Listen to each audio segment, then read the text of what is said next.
ये जो जजमेंट, दो जजमेंट पहले लिखा है उसी कंटेक्स्ट में है, जिसमें कि ड्यूटी एंड पावर ऑफ अपलेट कोर्ट, ये सारा इस जजमेंट में सब में मिलेगा। डिफरेंट डिफरेंट एस्पेक्ट्स को डील किया गया है। तो तीसरा जजमेंट जो हम दिखा रहे हैं, श्रीमती अनीता वर्सेस अब्दुल वाहिद, इसका रेफरेंस है AIR 1985 Bombay, page 98, page 98। Gist of the judgment ऐसे हम पढ़ देते हैं, हमारा नोट किया हुआ है, 3-4 लाइन है, लिखने की जरूरत नहीं है। ये चाहिए तो लिख सकते हैं, तो हम धीरे बोलेंगे।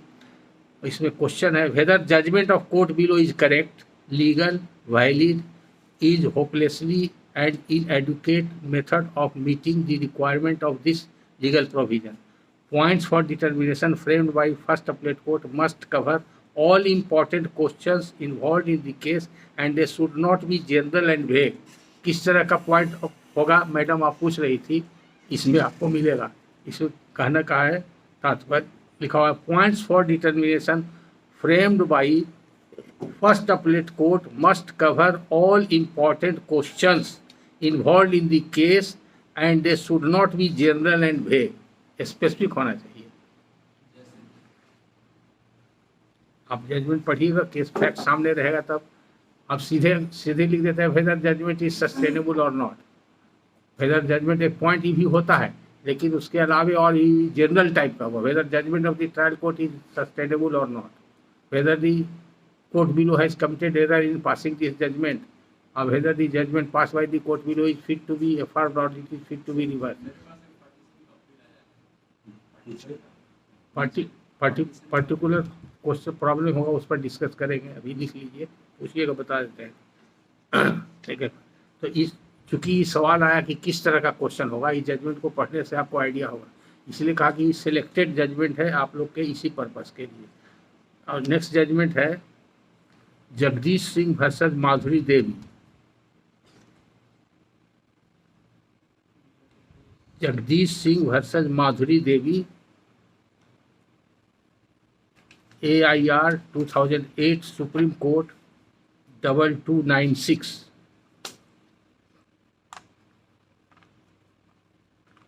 ये SCC में भी इसका इक्विवेलेंट SCC में है 2008 वॉल्यूम 10 SCC 497, 2008 वॉल्यूम 10 SCC 497।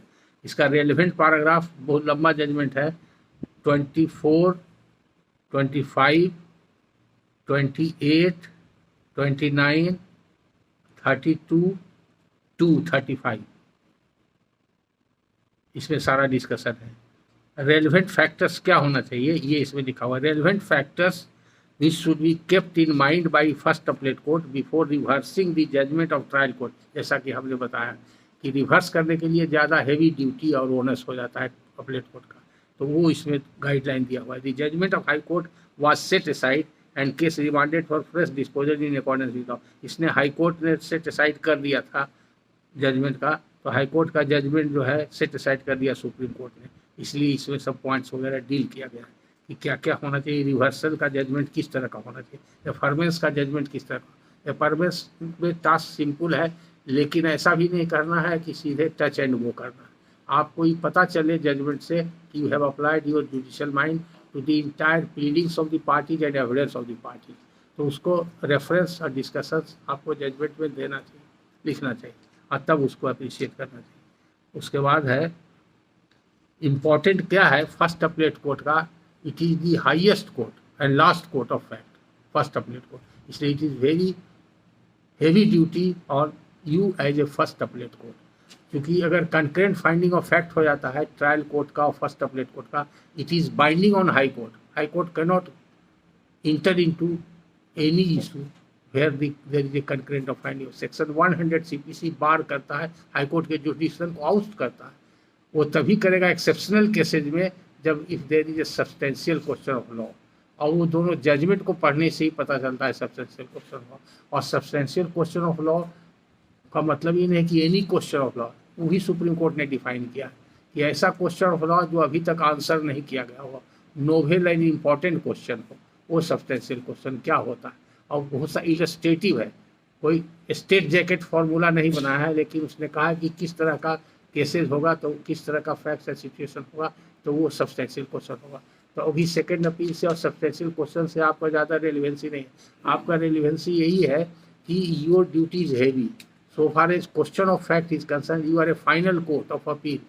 तो क्वेश्चन ऑफ फैक्ट भी आपको डिसाइड करना है, क्वेश्चन ऑफ लॉ भी डिसाइड करना है, और जो आप डिसाइड कर दीजिएगा, अगर वो ट्रायल कोर्ट का फाइंडिंग और आपका फाइंडिंग मिल जाएगा तो फाइंडिंग हाई कोर्ट के ऊपर बाइंडिंग हो जाएगा। एक्सेप्शनल केसेज में ही सेकेंड अपील हम लोग 90% एडमिट नहीं होता है, जहाँ कंकरेंट फाइंडिंग होता है। It is very difficult case for us before the high court to get a second appeal admitted when there is a concurrent finding of fact. इसीलिए आप समझिए कि आपका कितना हैवी ड्यूटी है। ऐसे ही अपील आ गया, कुछ अलाउ कर दें, कोई डिस्पोजल कर देंगे, नहीं, ऐसा नहीं चलेगा। तो आपको वो सब देखना पड़ेगा और मेहनत करना पड़ेगा। अपील भी एक तरह से पूरा ट्रायल ही हो जाता है। हाँ। अब अपील क्या है? Appeal is a continuation of suit. पूरा ट्रायल ही appeal is a continuation of suit. पूरी चीज आपको, वो कोई नया चीज़ नहीं है। तो ट्रायल में जितना चीज़ है सब आपको देखना ही देखना है। उसके बाद नेक्स्ट जजमेंट है जो अभी हमने कहा उसी पर है, ये Shantilal Kesarmal Gandhi, Shantilal Kesarmal Gandhi versus Prabhakar Balakrishnan. Shantilal Kesarmal Gandhi versus Prabhakar Balkrishna. 2007 volume 2 SCC, 2007 volume 2 SCC 619।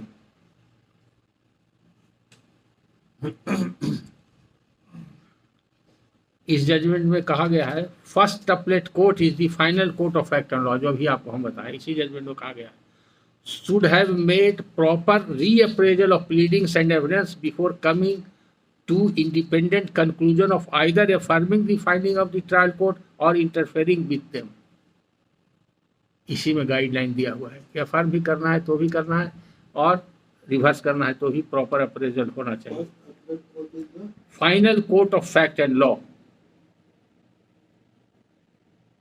should have made proper reappraisal of pleadings and evidence before coming to independent conclusion of either affirming the finding of the trial court or interfering with them।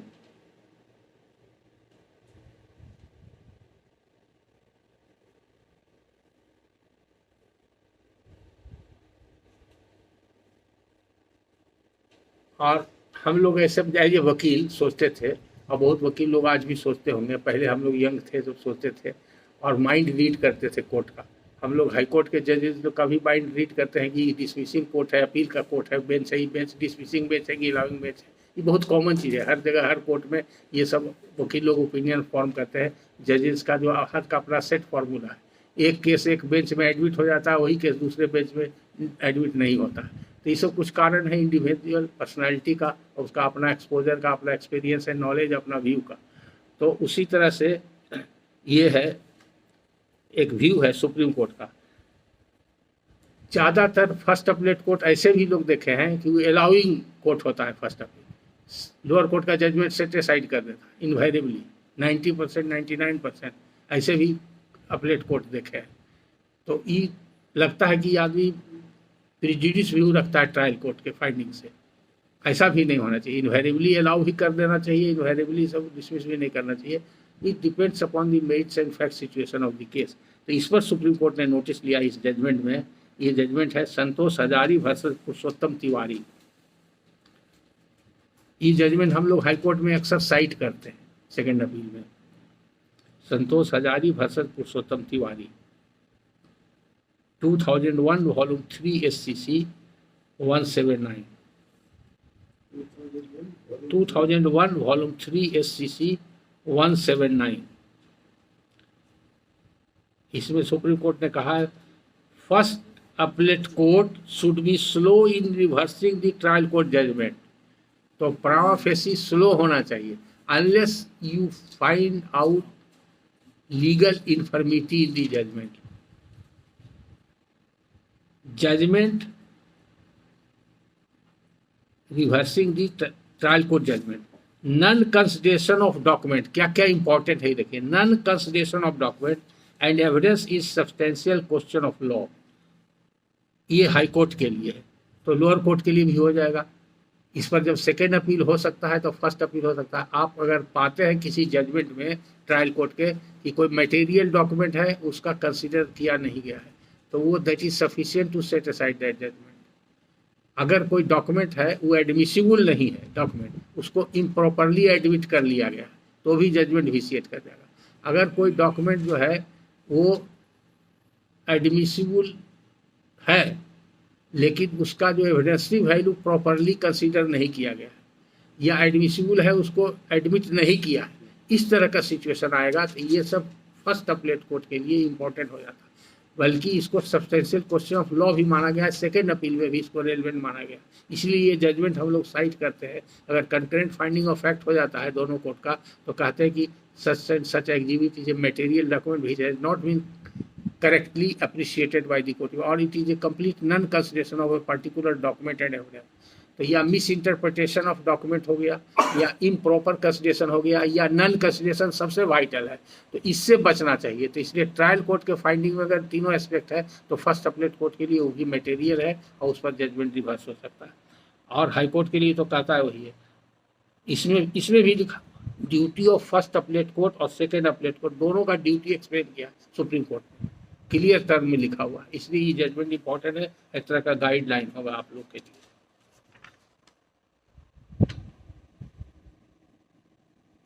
और जैसा एक और पहले judgement कहे थे वो Patna high court का, उसी को रिपीट किया है। यह है तुलसी कांदू वर्सेस प्रहलाद शुक्ला, ये पटना हाई कोर्ट का जजमेंट है। Tulsi Kandu versus Prahlad Shukla, Tulsi Kandu versus Prahlad Shukla 2006 volume 3 PLJR 319, 2006 volume 3 PLJR 319।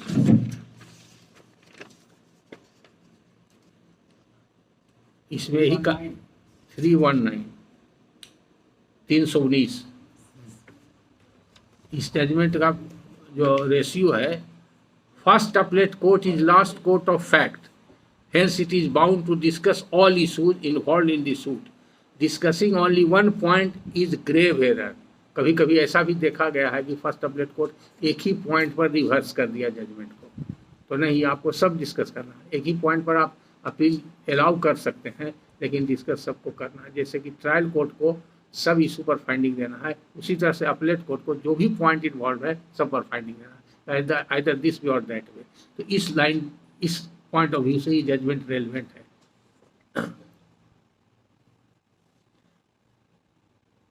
अब पॉइंट फॉर डिटर्मिनेशन का क्या इम्पैक्ट होता है अगर उसका नहीं है प्रॉपर, तो उस पर एक जजमेंट है। ये जजमेंट है आपका जी अमालारोपम, नाम बड़ा टेढ़ा है, जी अमालोरपबम, अमालोरपबम,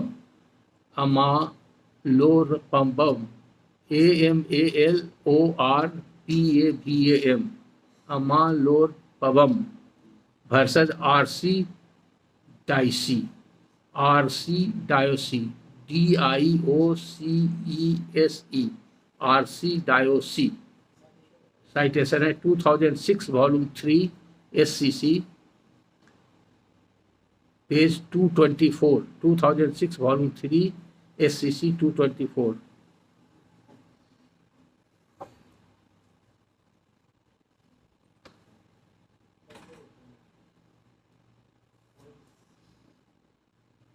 अब ये जजमेंट है आपको बचाने के लिए, ये जजमेंट दे रहे हैं।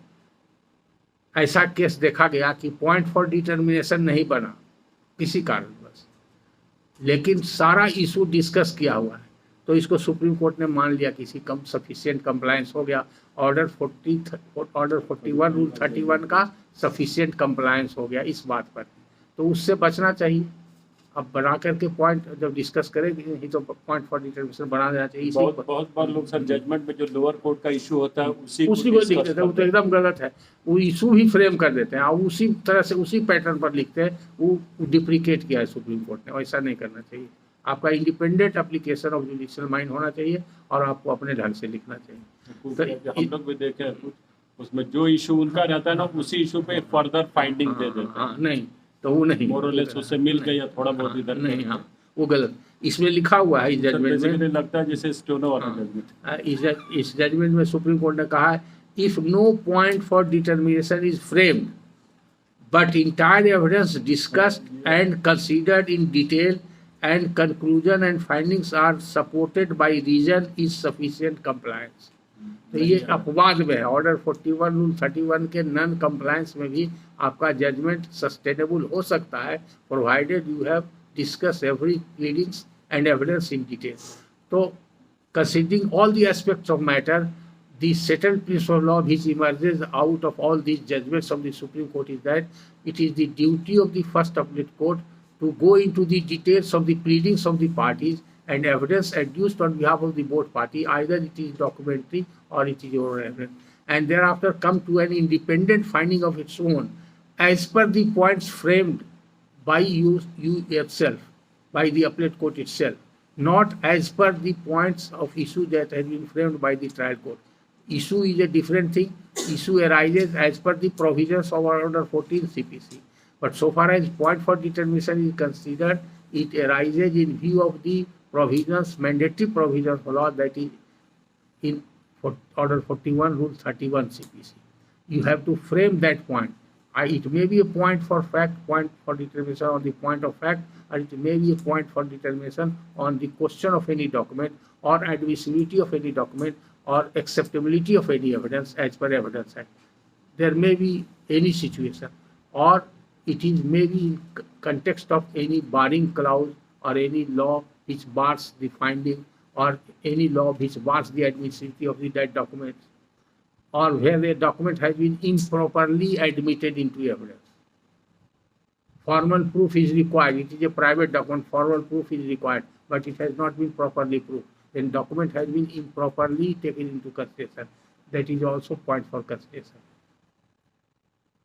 If any document is not admissible for want of registration, suppose a document is a compulsory registrable document and it has not been registered, and the court has admitted that document and relied upon that document, that judgment may be vitiated on this point. This may be a point for determination whether the court is right in accepting this document exhibit transfer and relying upon this document, the finding given by the court below is correct or sustainable or not. आप धीरे धीरे एक बार कोशिश कीजिएगा तो अपने आप judgement पढ़िएगा तो पॉइंट्स आपके दिमाग में आ जाएगा, क्योंकि you have some experience about it. Judgment writing का जब बैठिएगा तो उस समय आपको आ जाएगा, ये सब आइडिया रहेगा, जजमेंट पढ़ा रहेगा। और अभी जो डिस्कशन हुआ है, अभी जो आपके मन में सवाल आ रहा है, हम सब सवाल का जवाब भी देंगे। अभी जजमेंट हम सिर्फ लिखा रहे थे, और इसके अलावा बहुत सारा मैटर्स आवेगा आपको अपील में। तो अपील का है क्रॉस ऑब्जेक्शन कब होगा, स्टे के लिए आपके यहाँ आवेगा, रिमांड कब होगा, बहुत सारा जुडिक्शन है अपील। आपके यहाँ ऑर्डर 41 रूल 5 में स्टे पिटिशन भी आवेगा, लोअर कोर्ट का judgment operation of the judgment stay किया जाए, एक्सक्यूशन स्टे किया जाए, ये सब चीज़ आएगा। कब केस रिमांड होगा, कब पार्शियल रिमांड होगा, कब फुल रिमांड होगा, ये सब मैटर आएगा। डिफरेंट सिचुएशन आएगा, ये सब आते रहेगा।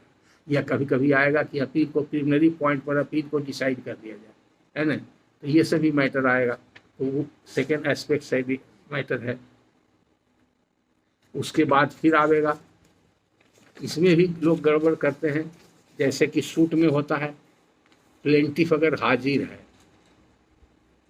तो केस प्रोसीड करेगा, और डिफेंडेंट नहीं है तो क्या होगा बताइए। प्लेंटिफ अगर प्रेजेंट है और डिफेंडेंट नहीं है तो क्या होगा।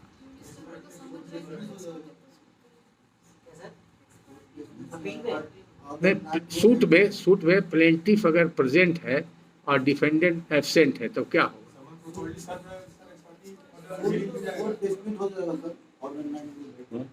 डिसमिस, हाँ प्लेंटिफ तो है ना।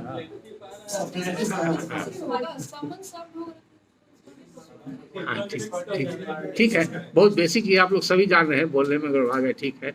आप उसको हम सिर्फ रिपीट करते हैं। प्लेंटिफ अगर प्रेजेंट है और डिफेंडेंट एब्सेंट है तो किस स्टेज में है मैटर, ये देखना पड़ेगा, है ना।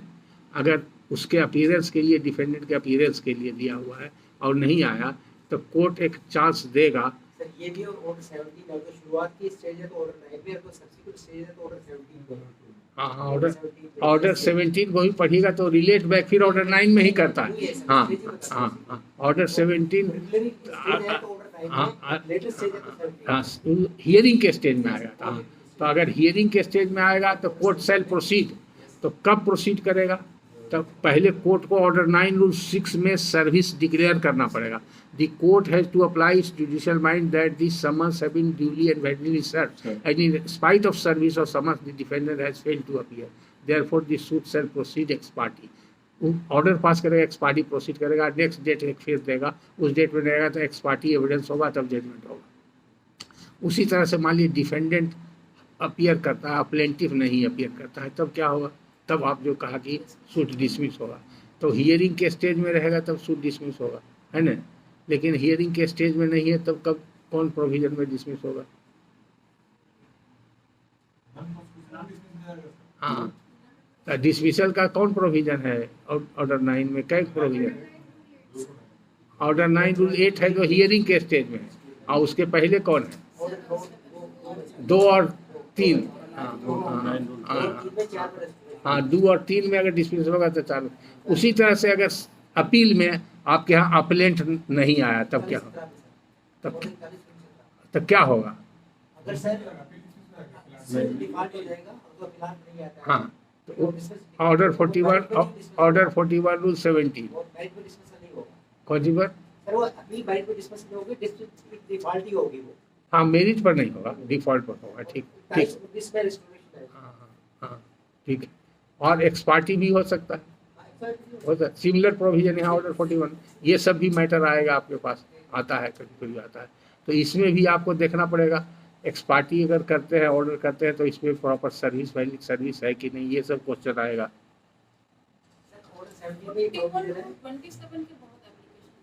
हाँ, एडिशनल एविडेंस, हाँ हाँ हाँ हाँ हाँ ठीक। तो ऑर्डर 41 रूल 27 में ही लिखा हुआ है 3 कंडीशंस में वो हो सकता है, 3 कैटेगरी में। तो पहले आपको डिवाइड करना पड़ेगा कि पिटीशन जो दिया है किस कैटेगरी में है, फर्स्ट कैटेगरी में है कि सेकंड कैटेगरी में है कि थर्ड कैटेगरी में है। तो इन दी एंड्स ऑफ जस्टिस वो पावर दिया गया है ऑर्डर 41 रूल। चूँकि पहले ट्रायल कोर्ट को भी प्रावधान था, ट्रायल कोर्ट को भी एडिशनल एविडेंस लेने का था, उसको डिलीट कर दिया गया अमेंडमेंट। हाँ, वो वहाँ से हटा दिया गया, इसलिए अपलेट कोर्ट का अब एक ही फोरम बच गया। इसे ज़्यादातर उसमें लीनियंट व्यू रखा, प्रोवाइडेड वो अगर अपलेट कोर्ट ये समझता है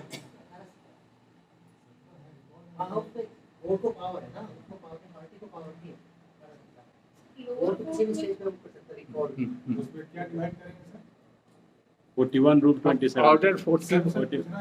हाँ हाँ, बता देते हैं, पढ़िए सेक्शन उसी में लिखा हुआ है। हाँ, ऑर्डर 41 रूल 27।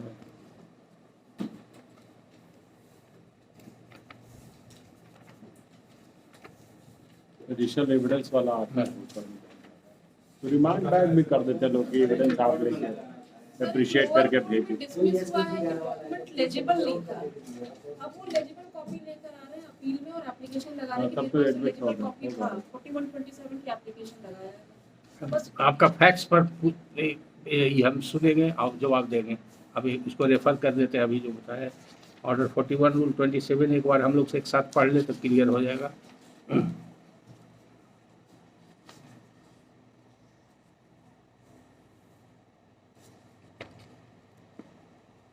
सब क्लाउज ए, सब क्लाउज डबल ए और सब क्लाउज बी, 3 सिचुएशन है।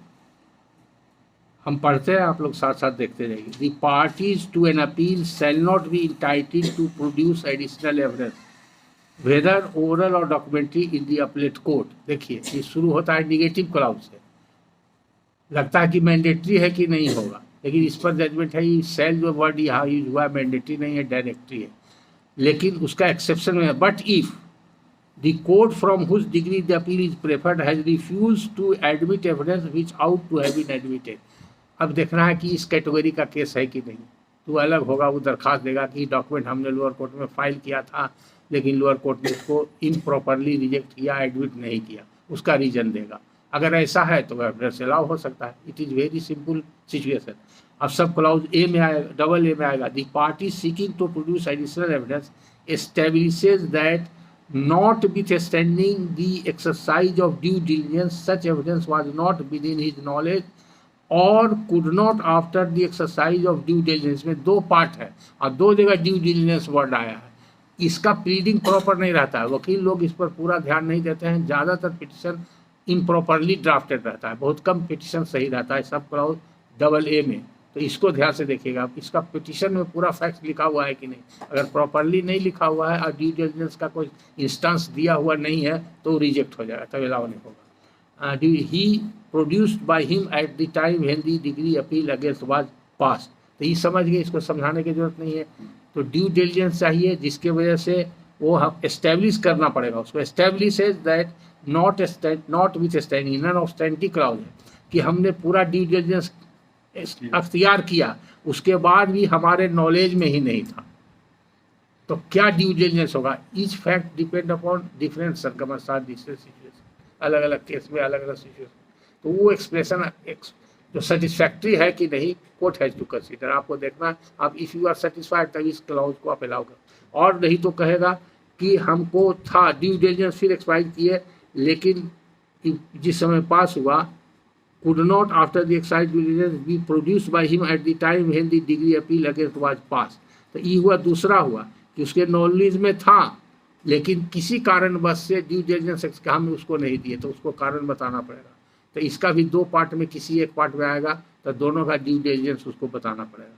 और बी क्लाउज है, ये कोर्ट के लिए है, ये पार्टी के लिए नहीं है। Sub clause b, the appellate court requires any document to be produced or any witness to be examined to enable it to pronounce judgment or for any other substantial cause। जैसे CrPC में है ना 311 है ना, किसी witness को कभी भी ट्रायल के इंटरेस्ट में जजमेंट के लिए वो कर सकता है, कोर्ट को पावर है। हाँ, तो उसी तरह से कोई एडिशनल एविडेंस जो अपीलेट कोर्ट समझता है कि जजमेंट के लिए इम्पोर्टेंट है, रेलिवेंट है इस केस के लिए, वो मंगा सकता है, उसको कर सकता है। It is for the court. तो जो पिटिशनर जो अप्लाई करेगा वो as a matter of right sub clause a, और double a as a matter of right नहीं, उसमें उस पर हैवी ओनर्स होता है ना। तो इसीलिए बहुत सिंपल है।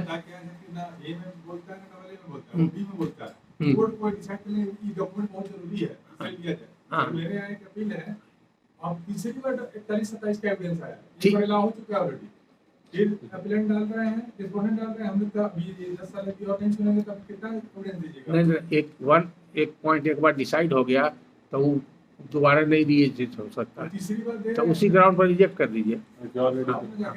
हाँ, लिख दीजिएगा कि पहला पिटिशन ऐसा था और similar and exact petition was rejected on. Petition दिए थे, अलाउ हो गया, दोनों का एडिशनल एविडेंस एक ले लिया गया। अच्छा, आप है कि दूसरी बार तीसरी बार दे रहे हैं, तो वो दूसरा डॉक्यूमेंट के लिए दे रहे हैं। हाँ, तब तो नहीं हो, तब तो कंस्ट्रक्टिव रेस जुडिकेटा अप्लाई करेगा।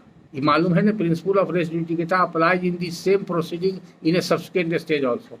तब which ought to have been taken, the plea which ought to have been taken has not been taken shall be considered to have been taken and refused by the court. हाँ हाँ, तो तब उसमें लिखिएगा कि जरूरत नहीं है, वो रेलिवेंसी कहाँ लिखे हैं।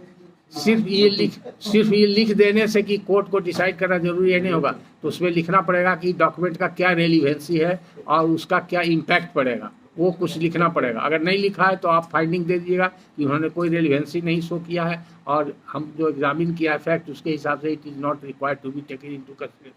इसके तब जरूरी है, इसका मतलब है कि उस डॉक्यूमेंट के एब्सेंस में हम जजमेंट नहीं पास कर सकते, इफेक्टिव जजमेंट नहीं हो सकता, तभी वो जरूरी है। If the court is in a position to pass effective judgment in absence of that document which is sought to be admitted as additional evidence, the court is free to pass judgment। उसे देखना पड़ेगा sir, पहले pleading देखिए, उसकी चर्चा भी है कि नहीं, बाद में तो जनरेट नहीं किया है। आजकल क्या करता है आदमी, डिफेंस या वो जो है ना अपील में तैयार करते हैं, प्लीडिंग में उसकी कहीं चर्चा नहीं होती, लेकिन अपील तक एक नया डॉक्यूमेंट पैदा कर देगा 10 सालों में, कोई रिलेवेंट नहीं है। लेकिन जब कोर्ट बुलाएगा अगर 40% किसी को उससे एग्जामिन करना है तो कोर्ट उनके सामने क्वेश्चन करके एग्जामिन करेंगे कि इसका क्या। दोनों हो सकता है, ऑन एफिडेविट हो सकता है, दोनों होते हैं। एफिडेविट उनको क्या कहेंगे कि आप एफिडेविट फाइल कीजिए, लेकिन हम बुला नहीं नहीं, कोर्ट बुलाया हाँ, किसी हाँ, गवाह हाँ, हाँ, हाँ। को, कोर्ट एग्जामिन करेगी। हाँ कोर्ट एग्जाम कर सकता है, तो पावर है। हाँ बस बिल्कुल डिपोजिशन पे करें। हाँ हाँ हाँ एकदम। आप जैसे आप उसे विटनेस affidavit नहीं विटनेस बॉक्स में एग्जामिन होता है वैसे एग्जामिन कर सकते हैं। आजकल तो जो ऑर्डर 18 में जो एविडेंस आता है, ऑर्डर 18 रूल 4 में एविडेंस पर, तो उसको जीरा करने के लिए कमिश्नर बहाल हो जाते हैं वकील लोग। यहाँ प्रैक्टिस में है कि नहीं बिहार में? हैं? नहीं, झारखंड में है ये। हाँ हाँ, वकील कोर्ट का काम एकदम आसान हो गया। वो एफिडेविट फाइल कर दिया, चीफ रिकॉर्ड नहीं करना, और जीरा करने के लिए कमिश्नर को दे दिया। हाँ, और कमिश्नर साहब अपना जीरा रिकॉर्ड करके जमा कर दिए, और टाइम दिया रहता है। नहीं, यहाँ नहीं और वहाँ वकील पर डिपोजिशन 3-4 हज़ार रुपया वकील को मिलता है एक डिपोजिशन रिकॉर्ड करने का। एक केस हम धनबाद का यहीं से हम कर रहे हैं। हाँ, तो हम वहाँ एविडेंस वगैरह ला करके दिखाया है, उसका रिटर्न आर्गुमेंट वगैरह हमसे बनाया है। एक रिटायर्ड चीफ इंजीनियर हैं यहीं के। नहीं भाई, वो आप प्रश्न पूछिए, अगर कोर्ट को कुछ जानना है तो अगर कोर्ट पूछे, कोर्ट सुबह मोटो बुलाया है उसको, तो कोर्ट जो जानना चाहते हैं आप क्वेश्चन लिख दीजिए और वो आंसर दे देगा। बस उतना ही बात। हो गया। हाँ, बस हो गया, लिख दीजिए। बट लेकिन डिफेंस उसमें चाहेगा क्रॉस। लेकिन आप ये जान लीजिए, रूल ऑफ एविडेंस जान लीजिए। अब तो ट्रायल का नहीं है, ट्रायल में जाइएगा, सेशन ट्रायल में। This practice is deprecated. Question and answer के फॉर्म में डिपोजिशन रिकॉर्ड नहीं करना चाहिए इनवेरिएबली। वो किसी खास मैटर को, किसी पॉइंट को एक्सप्लेन करने के लिए आप एक क्वेश्चन कर सकते हैं, लेकिन total evidence in the form of question answer is not पर। आपको जो पूछना है, चूंकि इसमें पहले से तो कोई फैक्ट नहीं लगा। आप जब कोर्ट बुलाती है गवाही के लिए, क्रॉस एग्जामिनेशन भी कर सकते हैं। बुलाती है कि हमको इस पे जानना है, तो आप उतना ही पर कर सकते कन्फाइन हैं। होइए। हाँ, लेकिन सर ये जो कोर्ट विटनेस बुलाएंगे, इसमें तो प्लेंटिफ और डिफेंडेंट दोनों क्रॉस एग्जामिन कर सकता है। हाँ हाँ, चाहे तो कर दोनों करेगा। अगर एग्री नहीं होगा तो किसके बिहाफ पे कोर्ट बुला रही है? अगर कोर्ट विटनेस होगा, कोर्ट विटनेस होगा। हाँ, कोर्ट विटनेस के रूप में आएगा तो प्लेंटिफ और डिफेंडेंट दोनों कभी कभी पूछते हैं। हम्म। हम लोग जिसको डिपोजिशन का ऊपर फॉर्मेट होता है उसको भर देंगे, भर दो वही वैसे ही। और क्वेश्चन करेंगे जो आंसर देते जाएगा। नहीं ऐसा नहीं है, कर डालना। हमेशा नई जनरेशन जो है कुछ पुरानी केसेस को खत्म करती है, जब तक उत्साह बना रहे। उत्साह पर भी नहीं है, सिचुएशन कब किया जाएगा नहीं कोई बस वही डील करेंगे। इतना नहीं सोच के काम करना है, खूब फ्री होके काम करना है, जो होगा देखो।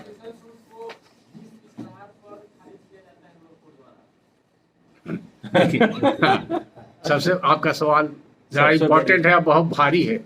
मैडम का थोड़ा हल्का है। बोलिए मैडम, आपका जो पूछ रही थी, बीच में हम रोक दिए थे, आप बताइए। वो हाँ, डॉक्यूमेंट था कि वाला है जो लोअर कोर्ट में डिसमिस कर दिया है बस इस ग्राउंड पे कि डॉक्यूमेंट लेजिबल नहीं था।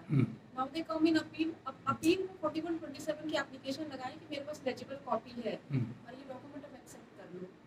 तो इस केस में सर 4127 तो एक शायद अलाउ करना पड़ेगा। होना रीजनेबल लगता है, क्योंकि रीजनेबल लगता है। डिसाइड करने के लिए सी क्लॉज में भी आएगा, बी क्लॉज में। हाँ, रीजनेबल लगता है, क्योंकि उसका कोई फॉल्ट नहीं है। वो डॉक्यूमेंट उस समय नहीं मिल सका, लेजिबल कॉपी नहीं मिल सका, इसका थोड़ा सा एक्सप्रेशन चाहिए, अब कहाँ से मिला इसका चाहिए। ऐसा तो नहीं। डिलीजेंस उस समय खोजने में किए कि इसको एडमिट कैसे किया था जब लेजिबल ही नहीं। ओरिजिनल देखकर ये सब एडमिट होता है लोअर कोर्ट में। हाँ, फॉर्मल प्रूफ कर दिया होगा, हो सकता है मिस्टेक हुआ हो, कहीं न कहीं कोई मिस्टेक हुआ। ये कुल मिला के सर हम लोग को अपील का कॉन्सेप्ट यही है कि जस्टिस होना चाहिए, फॉर्मेलिटी और टेक्निकलिटीज में केस अच्छा, खाने यहाँ पर एक प्रश्न, क्योंकि उसके बाद फिर उसको मौका नहीं है। एक प्रश्न ये आता है सर, यही एक फंडामेंटल प्रिंसिपल आज तक हमको हमारा आ गया रिकॉर्ड पर उसको एक्सेप्ट कर दिया, तो इसको भी एग्जिबिट मार्क करना पड़ेगा। बिल्कुल करना पड़ेगा। कौन नहीं? जब डॉक्यूमेंट आएगा तो आप बकायदा एविडेंस के रूप में एग्जिबिट मार्क जैसे करेंगे। इसका जो डॉक्यूमेंट था पहले तो था कि एलिजिबल नहीं है, but it was marked as अब आ गया कि पेटिशन के हमारे पास एलिजिबल कॉपी है, वो एक्सेप्ट अगर ये कोर्ट कर लेती है तो फिर उसको जो मार्किंग होगा एग्जिबिट वही मार्क होगा जो नहीं, नंबर पड़ेगा, आज नया नंबर पड़ेगा, अपील कर करेंगे। और बकायदा उसमें कंपेयर जजमेंट में लिखेंगे कि पहले भी एग्जिबिट हुआ था और ये नहीं था, अब ये एलिजिबल कॉपी एग्जिबिट हुआ, तब एप्रिशिएट। कई बार ट्रांसलेटेड कॉपी हम लोग लेते हैं, जैसे कैची वगैरह में लिखा हाँ हुआ हाँ है, कहते हुए उनको लिखा या डॉक्यूमेंट उर्दू में लिखा एग्जीबिटेड है, हम्म। अब वो हमको देते हैं उसका ट्रांसलेट करके हिंदी या इंग्लिश में, तो उस पे चूंकि अब हम अब कैसे रिलाई करें कि कहीं कुछ फैक्ट कंसीडर कर नहीं। लिया हो उसमें हाँ, देखिए। ट्रांसलेटेड कॉपी में। हाँ, ठीक है, उसके लिए आप कहिए वकील साहब को एक सर्टिफिकेट देंगे और पार्टी को कहिए सपोर्टेड विथ एफिडेविट लो कि ये ट्रू एंड करेक्ट ट्रांसलेशन है। Translation। हम लोग हाई कोर्ट में ही देते हैं। आज हाई कोर्ट में कभी भी सर्टिफाइड कॉपी नहीं फाइल होता है। फोटो कॉपी किसी तरह का कॉपी वहाँ फाइल होता है, पढ़ने लायक होना चाहिए, और उसको हम लोग लिख देते हैं certified to be true copy. Supported with affidavit. हाँ, हम लोग वहाँ तो वकीले लोग लिख दूसरे के पक्ष देते का हैं। ऑब्जेक्शन भी रहता है हाँ, उस पर हाँ। सर, ऑब्जेक्शन भी तो होता है कभी कभी कि ट्रू ट्रांसलेशन नहीं है। अब जैसे एक उदाहरण बताते हैं कि एक केस हम फर्स्ट अपील कर रहे थे, बहुत पुराना अपील था, ऑनरेबल जस्टिस मुंगेशर साहू जी के यहाँ मैटर था। तो हमारा जब अपील टेकअप हुआ, हम अपलेंट थे, लोअर कोर्ट से हार गए थे, तो उसमें जितना भी डॉक्यूमेंट मेरा था, एग्जीक्यूटेड डॉक्यूमेंट, रजिस्टर्ड डॉक्यूमेंट सब था, इंपॉर्टेंट डॉक्यूमेंट था, सब पूरा डॉक्यूमेंट मेरा गायब हो गया था। अब हाई कोर्ट से गायब हुआ कि लोअर कोर्ट से गायब हुआ, कुछ पता नहीं चला। तो हम लोग खोजते रहे अपने स्तर से, पार्टी खोजते रहा, नहीं पता चला। लास्ट में हमने कोर्ट से प्रेयर किया कि इसको डायरेक्शन दिया जाए ऑफिस को खोजने के लिए। तो जज साहब ने डायरेक्शन दिया, उस पर डायरेक्शन पर खोजबीन हुआ, वहाँ से रिपोर्ट आया कि डॉक्यूमेंट ट्रेसेबल नहीं है, रिकॉर्ड में है ही नहीं। तो हमने फिर कहा कि वो लोअर कोर्ट से यहाँ आया था कि नहीं, पता लगाया जाए। तो पता चला कि लोअर कोर्ट से यहाँ आया था डॉक्यूमेंट, लेकिन वो बीच में वो लौट गया था। तो फिर हमने लोअर कोर्ट में भेजवाया, लोअर कोर्ट में भी नहीं पता चला। अंत में निचोड़ हुआ कि तो पेंडिंग रह गया मैटर, तो कैसे होगा। तो हमने रिक्वेस्ट किया कि आप ऑर्डर पास कीजिए रिकंस्ट्रक्शन ऑफ रिकॉर्ड का। तो बोले कि ठीक है, आपके पास जो डॉक्यूमेंट खो गया है उसका फोटो कॉपी, टाइप कॉपी कुछ है? उनका है, मेरे पास है, फाइल में मेरे पास लकली था। वहाँ पर वकील लोग लोअर कोर्ट में रखते हैं कॉपी अपने फाइल में, वही फाइल मेरे पास था। उन्होंने कहा कि आप फाइल कर दीजिए, सर्टिफिकेट दे दीजिए, या संभव हो तो पार्टी का एफिडेविट दे दीजिए। तो हमने सर्टिफिकेट दे दिया और कॉपी भी सर्व कर दिया अदर साइड को। अदर साइड के वकील साहब को कहा गया कि आप इस डॉक्यूमेंट को एग्जामिन कीजिए, do you dispute the correctness and existence of this document, कि डॉक्यूमेंट एग्जिबिट हुआ था वही है कि नहीं है, आप डिस्प्यूट करते हैं कि दूसरा फोर एंड फैब्रिकेटेड ही बना के दिए, हो सकता है जो गायब हो गया वो कुछ दूसरा हो। तो अदर साइड ने भी कोऑपरेट किया, चूँकि सब जेन्युइन था ही और उसके पास भी उसका कॉपी था, तो उसने भी कोऑपरेट किया कि हम डिस्प्यूट नहीं करते हैं। तो फोटो कॉपी पर हमारे पक्ष में जजमेंट हुआ। I succeeded in that suit, that was accepted, order sheet में आ गया, जज साहब ने लिखा और फिर हमने आर्गूमेंट किया, उसको कंसीडर किया। तो जस्टिस करना काम है कोर्ट का। वही चीज इम्पोर्टेंट। तो इसलिए बहुत सा लॉ मिलेगा, कभी भी for the fault of advocate और for the fault of court the client should not suffer. ये बहुत सारा जजमेंट आपको सुप्रीम कोर्ट में, कोर्ट के गलती के कारण भी क्लाइंट को नहीं सफर करना चाहिए।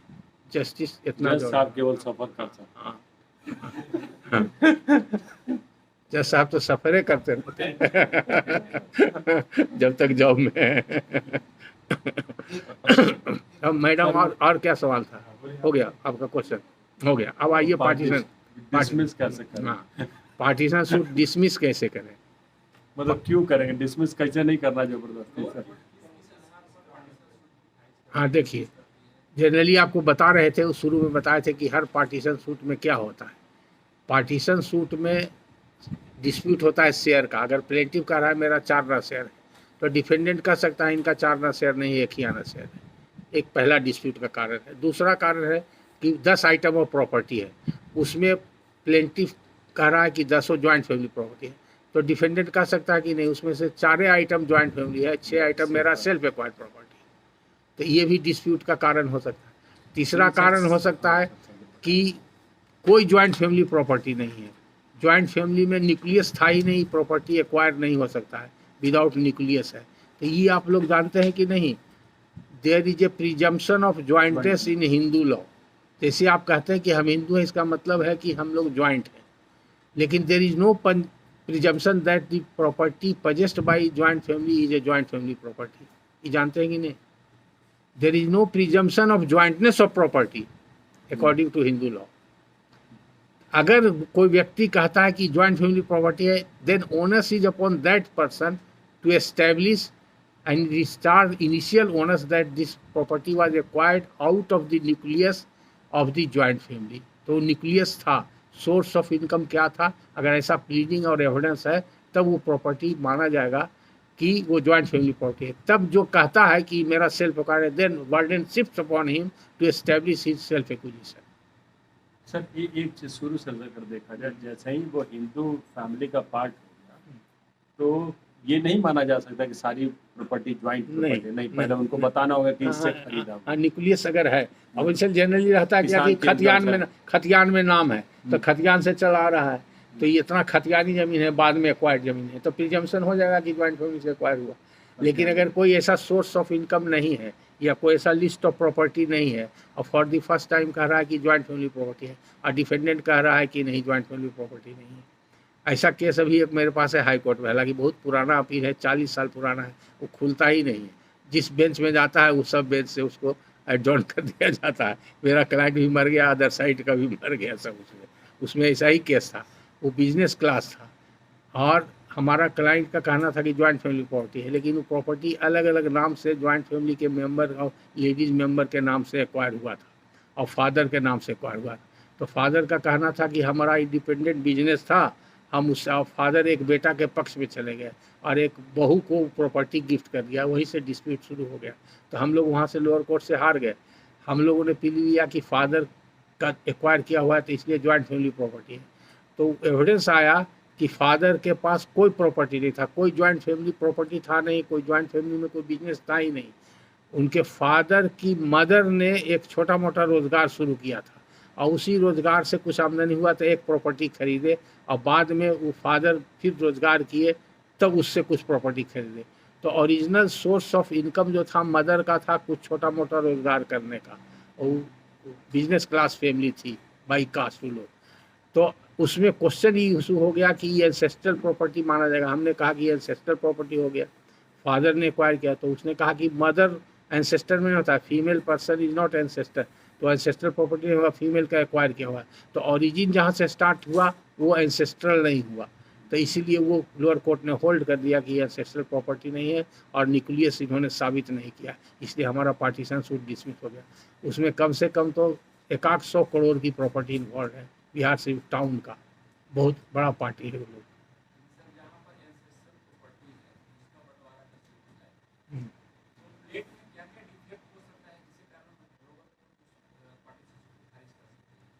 देखिए, पार्टीशन सूट या किसी भी सूट को खारिज करने के लिए जब प्लेंटिफ जो केस मेकआउट किया है वो प्रूफ नहीं करेगा तब खारिज हो जाएगा। अगर मान लिए कि कोई तो बता रहे हैं कि पार्टीशन सूट में जनरली क्या डिफेंस होता है, तो फीमेल के केस में बता दिए, वीडो के केस में कहेगा 1937 के पहले वीडो हो गई, डॉटर के केस में कहेगा कि या तो वो अनमैरिड मर गए या 56 के पहले मर गए तो डॉटर का नहीं, या अगर प्रॉपर्टी का डिस्प्यूट है तो कहेगा ये सेल्फ एक्वायर्ड प्रॉपर्टी है। अगर वो भी नहीं संभव है तो कहेगा प्रायर पार्टीशन हो चुका है। अगर प्रायर पार्टीशन हो गया तो दोबारा पार्टीशन नहीं हो सकता। अब यहाँ पर ज़्यादातर केस आता है प्रायर पार्टीशन का, तो प्रायर पार्टीशन का मोड ऑफ पार्टीशन क्या है ये प्लीड करना होगा। रजिस्टर्ड डॉक्यूमेंट से पार्टीशन हुआ या ओरल पार्टीशन हुआ, तो oral partition is permissible under the law. लाखों करोड़ों की प्रॉपर्टी का ओरल पार्टीशन परमिसिबल है, ये हो सकता है, तो उसके लिए कोई डॉक्यूमेंट की आवश्यकता नहीं। लेकिन अगर ओरल पार्टीशन होने के बाद मेमोरेंडम ऑफ पार्टीशन लोग बनाते हैं, जिसको यादाश्त या हिंदी में स्मृति यादाश्त बंटवारा लोग कहते हैं, तो वो वैलिड है। वो यादाश्त जो है एक्सेप्टेबल और एडमिसिबल इन एविडेंस है। लेकिन अगर वो डॉक्यूमेंट्स, बहुत सारे डॉक्यूमेंट आएगा आपके यहाँ जिसको बोलते हैं हथ चिट्टा, कहीं कहीं हथ चिट्टा बोलते हैं, कहीं पर बोलते हैं फटबंदी, कहीं पर लोकल लैंग्वेज में यहाँ पर मिलेगा दाजबंदी, कहीं पर मिलेगा कोर्रा बंटवारा, कहीं पर मिलेगा अखौटा। ये सब वर्ड अगर चाहिए तो आप नोट कर सकते हैं, वो सब इंडिकेट। हाँ, दाजबंदी, दाजबंदी, दाजबंदी, दाजबंदी, फटबंदी, हाँ दाजबंदी या फटबंदी, फटबंदी, फटबंदी या अखौटा, या अखौटा, अखौटा या कोर्रा बंटवारा, कोर्रा बंटवारा, हाँ, या यादाश्त बंटवारा। और शुद्ध हिंदी में बंटवारा या ट्रांसफर, हाँ, खानगी बंटवारा, खानगी का जनरली प्लीडिंग में रहेगा खानगी बंटवारा हो गया। खानगी बा खुदा वर्ड रहता है उर्दू का। तो खानगी, खानगी का मतलब हुआ प्राइवेट, आपस में बैठ के बांट दिए। खानगी पार्टीशन मीन्स प्राइवेट पार्टीशन, माने किसी का इंटरफेरेंस नहीं हुआ। और एक हुआ पंच के द्वारा बंटवारा, है ना, तो वो पंचनामा बंटवारा उसको कहते हैं। हाँ, सब खानगी, सब खानगी।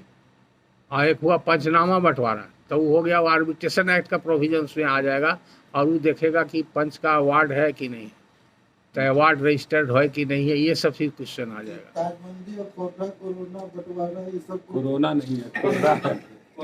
कोर्रा, कोर्रा, हाँ हाँ, ये सब को क्या कहते हैं सर? ये सब बंटवारा का चार्ट है।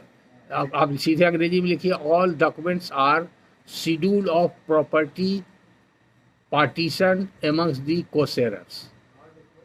Schedule of property partitioned amongst the co-sharers or co-owners or co-partners. अब उदाहरण से समझा देते हैं। जैसे मान लिया कि हम लोग एक परिवार में 4 सदस्य हैं, 100 एकड़ जमीन है, तो चारों का बराबर बराबर हिस्सा है, तो एक आदमी को 25 एकड़ मिला, 25 एकड़ मिला। तो एक कागज़ पर चार्ट बना दिए और ऊपर में नाम लिख दिए, ए का नाम लिख दिए, 25 एकड़ का डिफरेंस दे दिए, बी का 25 एकड़ का, अलग अलग चार्ट बना दिए, शोइंग पार्टीशन, और उस पर दस्तखत कर दिया, डेट दे दिया। तो this document is a valid document, valid document. चूँकि इससे बंटवारा पता नहीं चलता है कि इसी डॉक्यूमेंट से हुआ, बंटवारा हो गया आपस में, उन लोग को उसको यादाश्त के लिए वो इनकॉर्पोरेट कर दिया। तो उसका प्रिंसिपल क्या है? If a partition has taken place orally privately by the co-sharers and subsequent to that, subsequent माने 1 घंटा के बाद, 1 दिन के बाद, 1 महीना के बाद, 10 दिन के बाद, that has been reduced into writing in any form, then that document is called a memorandum of partition, जिसको यादाश्त बंटवारा कहता है। एंड नहीं, it does not require registration, it is good and valid. Partition तो अगर हो चुका है, अगर वो अलग बात है, उसको तो वैलिड प्रूफ करेगा। डीड ऑफ पार्टीशन अगर वो है, वैलिड है, एडमिसिबल है, तो पार्टीशन शुड डिसमिस हो जाएगा। On this ground the partition has already taken place. Suppose defendant has taken a plea that partition should is not maintainable because partition has taken place in the family on such and such date and this is the partition chart and if this chart is the form of a memorandum. तो ये समझने में लोग गलती करते हैं। ये contents of the document से पता चलेगा। अगर कंटेंट्स ऑफ द डॉक्यूमेंट से पता चलता है इट इज ए कंटेम्पोरेनियस डॉक्यूमेंट, उसी डॉक्यूमेंट से अगर बंटवारा हो रहा है, ऐसा लिखा हुआ है, तब it requires registration section 17 attract, तब वो इनएडमिसिबल इन एविडेंस हो जाएगा। तब इट इज मेमोरेंडम का मतलब हुआ recording of past event. Memorandum का सीधे मतलब यही हुआ स्मृति पत्र, कोई चीज़ पहले हो गया उसको याद करके उसको इनकॉर्पोरेट करना, तो उसमें ही देखना है। तो इनवेरिएबली हर पार्टीशन सूट पर जहाँ पर फोकस किया जा रहा है अभी कि 3-4 तरह का कॉमन डिफेंस होता है। तो कॉमन डिफेंस होता है तो डिफेंडेंट के ऊपर ओनर से उसको प्रूव करने का। अगर हम ये कहते हैं कि ज्वाइंट फैमिली प्रॉपर्टी है तो उसका एक्सेप्शन बता दिए। अगर कोई न्यूक्लियस फैमिली में नहीं है, अगर ये प्ली लेता है सेल्फ एक्विजिशन का, तो प्लेंटिफ के ऊपर इनिशियल ओनर्स है डिस्चार्ज करने का। और एविडेंस एक्ट का प्रिंसिपल 100 सेक्शन 100 एविडेंस एक्ट से लेके सेक्शन 111 एविडेंस एक्ट तक पढ़िएगा कि ओनर्स शिफ्ट करता है, वर्डन ऑफ प्रूफ कभी नहीं शिफ्ट करता। तो if the plaintiff initially discharge is owners that there is a nucleus in the family, then this presumption will hold good that the joint property is the joint family property. The property under partition are the joint family. Then warden shifts upon the other side who pleads that it is a self-acquired property. तो उसका source of income, independent income उसका था कि नहीं था, gains of learning था क्या था, कैसे आया, वो उसके ऊपर प्रूव करना पड़ेगा। अगर वो नहीं प्रूव करेगा तो पार्टीशन सूट डिग्री हो जाएगा। अगर वो प्रूव कर देगा तो पार्टीशन सूट डिसमिस हो जाएगा। तो इसी तरह से पार्टीशन अगर प्ली है प्रायर पार्टीशन का तो ये सब डॉक्यूमेंट आता है जनरली। अगर रजिस्टर्ड पार्टीशन है so much so good, partition suit से हो गया तो सो मच सो गुड, तो पार्टीशन डिसमिस हो जाएगा।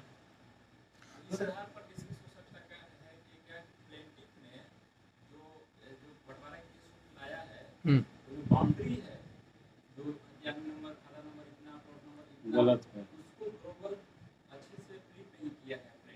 मतलब बाउंड्री चौहद्दी ये सब ठीक गलत लिखा। ठीक है, अब बोलिए, बस एक ही पॉइंट। ये पॉइंट ये है। दूसरा पॉइंट कि खाता प्लॉट बताया है, हम्म, ये खाता प्लॉट संजू से बताया है अपने चाचा के साथ, उसका संजू हम्म, इसके पिताजी के साथ प्लॉट मांगा है। हम्म, चाचा जी को पार्टी नहीं बनाया है। उसका पता है कि हम पिताजी के साथ प्लॉट मांग रहे हैं, चाचा जी को पार्टी नहीं बनाया है। हम्म। लेकिन उसका जो वर्डिंग है अभी उसमें चाचा जी का भी हिस्सा। उसका नहीं होगा, इसलिए पूरा उसका है हाथ में नाम, इस आधार पर खारिज देखिए देखिए, किसी भी सूट के लिए, जनरल सूट के लिए, किसी भी तरह का सिविल सूट के लिए, जो सूट प्रॉपर्टी होता है या सूट लैंड जो होता है, वो आइडेंटिफाइबल होना चाहिए। अगर अनआइडेंटिफाइबल है, वेग है, तो डिग्री आप पास करेंगे तो ऐसा डिग्री जो एक्सक्यूटेड नहीं हो सकता, अनएक्सक्यूटेबल डिग्री हो जाएगा ऑन ग्राउंड ऑफ वेगनेस। तो डिग्री पास करने की जरूरत नहीं है, इनिशियल स्टेज में ही सूट को डिसमिस कर देना चाहिए ऑन मेरिट कि आइडेंटिफाइबल नहीं है, पहली बात। दूसरी बात, खाता is not material, identification of plot is known by the plot number and boundary.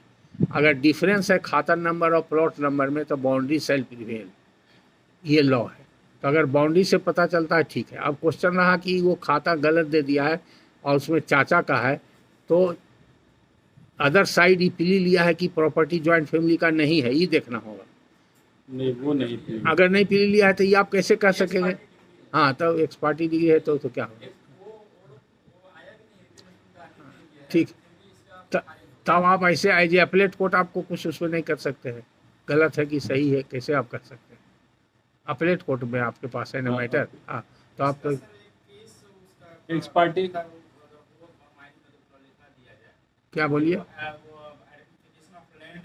Hmm, boundary से होता है। बाउंड्री से वो है, करेगा। बहुत जजमेंट है इसका। हाँ हाँ हाँ, सीबीसी में भी है सर, प्रोविजन है सीबीसी में। वो तो है ही, आइडेंटिफाइबल होना चाहिए। वो प्लेंट में सब लिखा हुआ है। ये इनका ये कहना है, ऑर्डर 7 में ऑर्डर, जहाँ इनका ये कहना है कि उस पे कोई वो केस- लॉ सेटल्ड है, वो केस लॉ अभी यहाँ पर नहीं है। आप लेकिन हाँ, खोजिएगा तो मिल ना जाएगा, पुराना बहुत केस, settled। पुराना केस लॉ जहाँ है। भी डिस्प्यूट होता है ना, बाउंड्री प्रिवेल करता है। बाउंड्री डिस्प्यूटेड हो जाएगा तब फिर आइडेंटिफाइबल है। चौहद्दी proper- देखते अभी देखते डॉक्यूमेंट से अगर वो बंटवारा क्लियर हुआ है, उनका सर जवाब क्लियर नहीं हुआ अभी, तो भी थोड़ा सा टेंशन में है। किनका? पीछे पीछे बाउंड्री वाला? चाचा नहीं, चाचा का संपत्ति वाला। हाँ हाँ हाँ हाँ, हाँ, हाँ। तो देख नहीं रहे उनको पूरा जो है, तो लग रहा है या तो कुछ लिख दिया है आधा, या लिखने वाले हैं।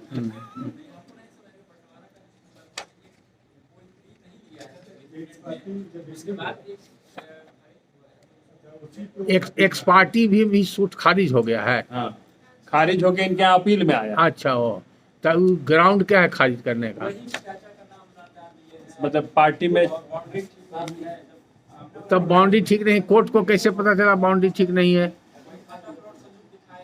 वो उससे क्या होगा? जो court has to accept that. Court को खारिज करना चाहिए कि बंटवारा पूरे हो चुका है, इसलिए ये कैसे के लिए- कोर्ट ये कैन जो नॉट है ना make out A technique- third case whatever has been pleaded wrongly or rightly in the plaintiff, उसी से if it case is proved by evidence, then court has to pass a decree. हाँ पूरा देख के degree आपको पास करना है। तो अपील कौन फाइल किया है? डिफेंडेंट आपके यहाँ किया है? नहीं नहीं, जिसका खारिज हुआ अच्छा, खारिज प्लेन, अच्छा खारिज तो गलत कर दिया, खारिज गलत है। नहीं, गलत। खारिज हो सकता है, लेकिन ये एक्स पार्टी में भी खारिज हो सकता है, प्रामा फेसी केस उसका मेक आउट नहीं हो रहा है। यदि wrongly mention करता है, वो मैं कोर्ट का शेयर क्लेम करता है और बनता है उसका वन- उससे कुछ नहीं, यही तो देखिए डिसाइड करना है देखिए, आपको। शेयर पर खारिज नहीं हो सकता है। नहीं हो सकता। अगर वो मांग रहा है 20 पैसा मेरा शेयर है, आप पाते हैं कि 5 पैसा है, तो आप उसको मॉडिफाई कर सकते हैं। हाँ, और पार्ट उसको बोलेंगे डिक्रीड इन पार्ट सूट। अगर शेयर में कुछ कम मिला या किस प्रॉपर्टी में कम हुआ, तो फुल डिक्री नहीं होगा, डिक्री इन पार्ट होगा। और पार्ट क्या होगा? इन रेस्पेक्ट ऑफ शेयर या in respect of property part degree हो सकता है।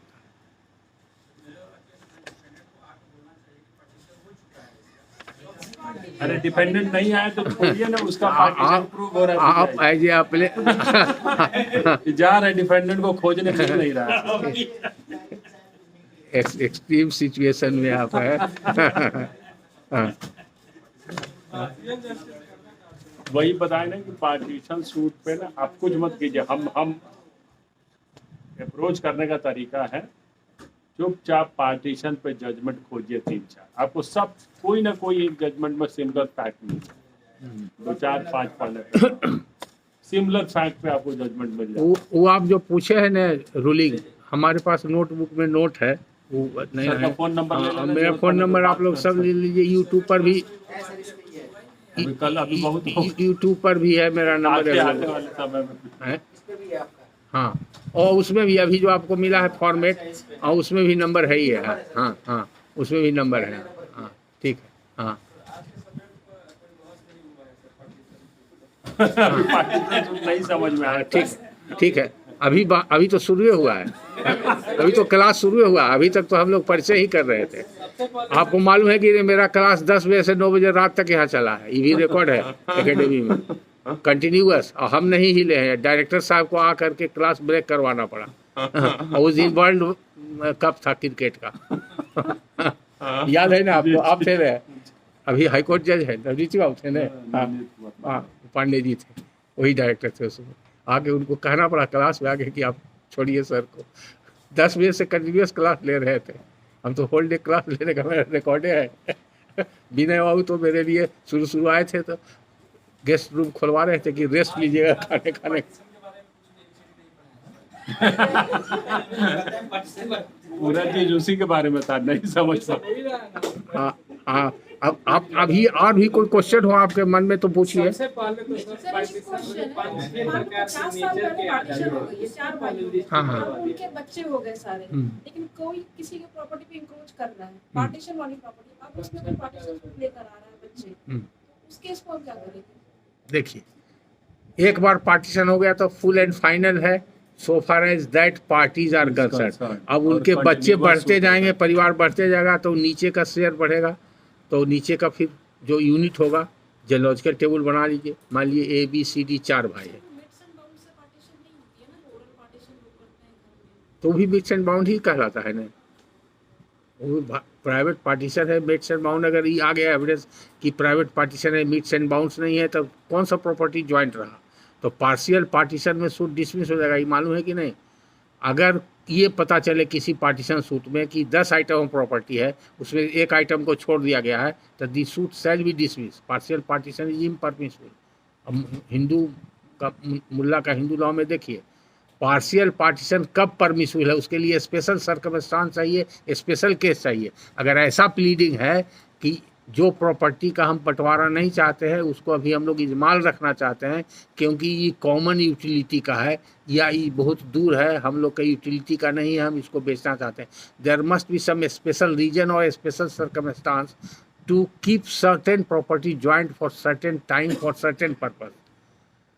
अगर ई प्लीडिंग है तो partial partition is permissible. Otherwise if it is brought on record by any device or pleading or evidence that certain properties has been left out from the subject matter of partition, then the suit is bound to fail, because partial partition is not permissible. Joint, हाँ, इजमाल मतलब joint, संयुक्त। हाँ, ये sir लेकिन कभी कभी लोग partition जैसे ले आता है कि खाली हमको घर का केवल घर का बंटवारा करना है, जमीन का नहीं करना, तो ये तो ला सकते नहीं ला सकता, नहीं ला सकता। पार्शियल पार्टीशन उसमें रीजन देना पड़ेगा, दैट है रीजन है, उसे प्रावधान बना। मुल्ला भी पार्टीशन लाना होगा सारी प्रॉपर्टी का लाना। हाँ, मुल्ला में भी लिखा हुआ है, देखिएगा हिंदू लॉ में, उसमें लिखा हुआ है कि कोई पार्शियल description पार्टीशन छूट कब गया। परमिसिबल है। नहीं सर, कहीं भी, कहीं का हो, कहीं का भी हो, तो एक ही जगह हो सकता है। हाँ हाँ, तो हो सकता है, कहीं भी हो सकता है। है कि यहाँ देख रहे हैं लोग पार्शियली पार्टीशन सही में ले आया बहुत जगह, कि बाकी का नहीं पार्टीशन लाया, एक पर्टिकुलर लैंड का ले आ रहे हैं कि हमको इसका बंटवारा करना जो वकील लोग जानकार रहते हैं प्लीडिंग में लिख देते हैं। अगर नहीं जानकार है, नहीं है। लिखा जब है, जिस तो पे डिस्प्यूट है ना, उसी पे ले आते हैं कि हमको इसका बंटवारा करना है। सब में रीजन रहता है, ऐसा नहीं होगा, एकदम ब्लैंकेट नहीं होगा, कुछ ना कुछ जरूर लिखा फिर होगा। लिख देंगे कि बाकी का बंटवारा हो चुका है, ये लेकिन बचा। irrespective of all these नहीं सर, जैसे situations, एक you क्या- must be aware of the legal position. हमारा ड्यूटी है कि आपको सही and correct proposition of law बता दें। आपको अगर करेक्ट प्रोपोजिशन ऑफ लॉ मालूम है तो आप उसको अप्लाई करके पर्टिकुलर फैक्ट्स सिनेरियो में आप उसी तरह का जजमेंट पास कर सकते हैं। तो हमारा तो यही ड्यूटी है। ट्रेनिंग प्रोग्राम का इतने मतलब है कि लॉ का पोजीशन क्या है, किस एस्पेक्ट में क्या है। बाकी पार्टीशन में बहुत सी मटेरियल नहीं है, जनरली हिंदू लॉ का तो केस थोड़ा सा कॉम्प्लिकेटेड है, मोहम्मदन लॉ का और आसान है, लेकिन मोहम्मदन लॉ में शेयर जोड़ने में दिक्कत होता है लोगों को। इवन हिंदू लॉ में भी अगर शेयर का कार्व आउट करने का जोड़ने के लिए कहेंगे तो उसमें भी दिक्कत होगा। और दूसरा यहाँ पर हिंदू सक्सेशन एक्ट का टेक्निकलिटी पर कैपिटा और पर स्ट्रिप में डिस्टिंक्शन हो गया है, तो उसमें भी लोग नहीं समझ पाते हैं, उसमें भी दिक्कत हो जाता है। तो जॉइंट फैमिली में और जॉइंट प्रॉपर्टी में पार्टीशन का अगर और कुछ मैटर हो तो आप सवाल हो तो आप पूछिए। ये मेरे ख्याल से तो ऐसा कोई प्रॉब्लम रहेगा तभी उसी कंटेक्स्ट में जवाब देंगे। जनरल जो पार्टीशन में देखना चाहिए यही सब इम्पोर्टेंट एस्पेक्ट है जो जनरली कहना था कि डॉटर के द्वारा पेंशन लाया जाता है, विडो के द्वारा लाया जाता है, इस तरह का नेचर हो जाए 5-6 प्रकार का, कितने प्रकार की पार्टीशन सूट का नेचर हो जाए? पार्टीशन सूट सब एक ही होता है, नेचर क्या रहेगा? अलग अलग पार्टीज का द्वारा लाया जिसका जाता है। जिसका जिसको शेयर होता है, अपना डिक्लेयर कराना वो अपना ले आए। जिस मान लेते हैं कि किसी के पास ये जानते हो कि 20 कट्ठा जमीन है सर, लेकिन वो पार्टीशन का सूट लाया 10 कट्ठा पर, तो फिर बाद में 10 कट्ठा पर ला सकते हैं। नहीं नहीं सर एक ये एक इशू है, मान लो जैसे ग्रैंडफादर भी जितना है और फादर भी जितना है, तो क्या उसका ग्रैंड से पार्टीशन हुआ सकता है? अच्छा, यही तो बताना चाह रहे थे, पर कैपिटा और ये है हिंदू सक्सेशन एक्ट यहाँ पर है पर कैपिटा पर स्ट्रीप, इसमें लोग गलती करते हैं। नहीं होगा सर, हम बता दें। ठीक। हिंदू सक्सेशन एक्ट में। हाँ हाँ हाँ हाँ। एक जजमेंट दिखा देते हैं इस पर, आप पढ़ लीजिएगा, क्लियर हो जाएगा डायरेक्ट इसी पॉइंट में। हाँ बता दें, रोहिंग्टन साहब का जजमेंट है बहुत बढ़िया, रोहित चौहान वाला judgement.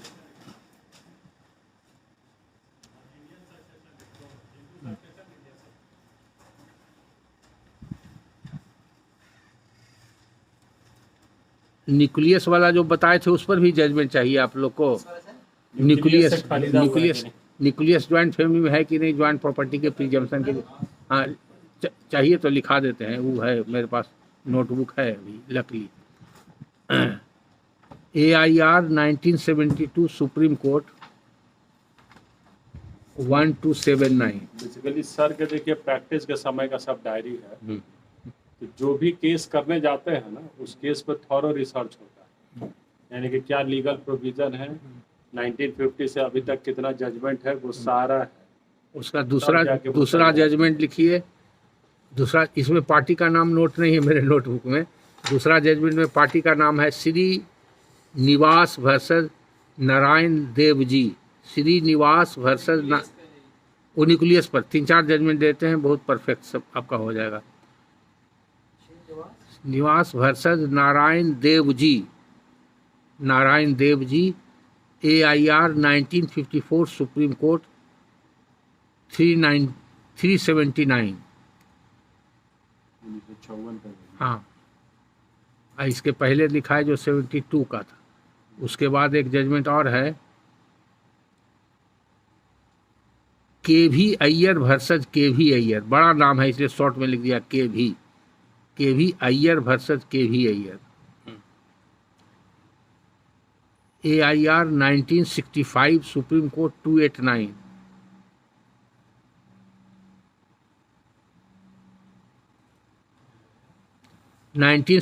Supreme court 289।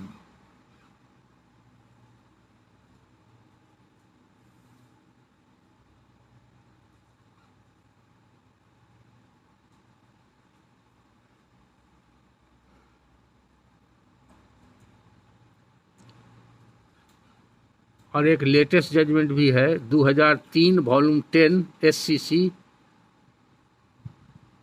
310 page. 2003 volume 10 SCC 310। ये सब न्यूक्लियस के ऊपर है, जो बता दिए है कि न्यूक्लियस रहेगा तो प्रिजम्पशन जॉइंटनेस का होगा, और ये नहीं है न्यूक्लियस तो वो जो सेल्फ एक्वायर्ड माना जाएगा, उसका सूट फेल कर जाएगा।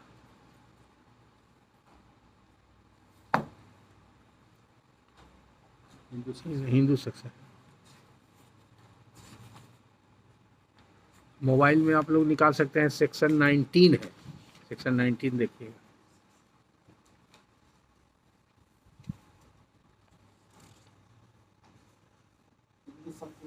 हम्म।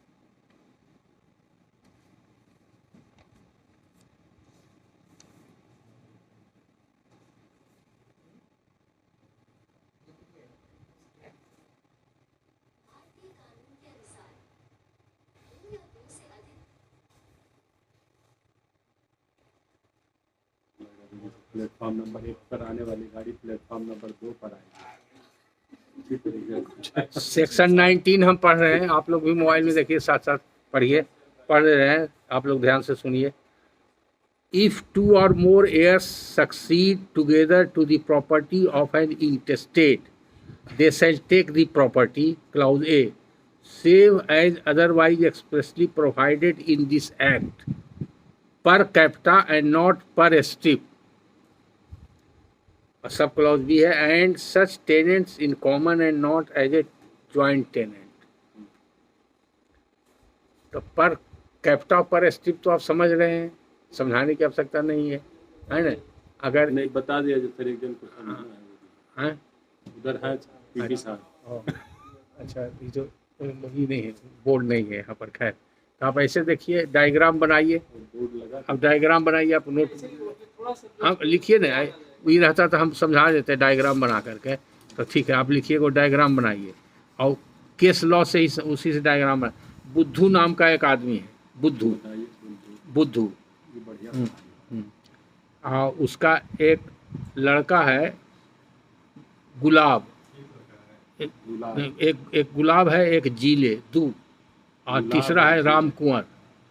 गुलाब और दूसरा का नाम है जीले, ZILE, जीले, और तीसरा का नाम है राम कुमार। ठीक है, लिख लिए। बुद्धू का 3 लड़का, गुलाब, जीले और राम कुमार, और गुलाब का लड़का है रोहित, और एक और लड़की है, लड़की का नाम नहीं है, आप लड़की लिख लीजिए।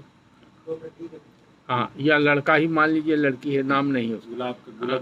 गुलाब का, हाँ गुलाब का एक रोहित, और रोहित का एक और बना लीजिए, भाई या बहन जो भी बना लीजिए।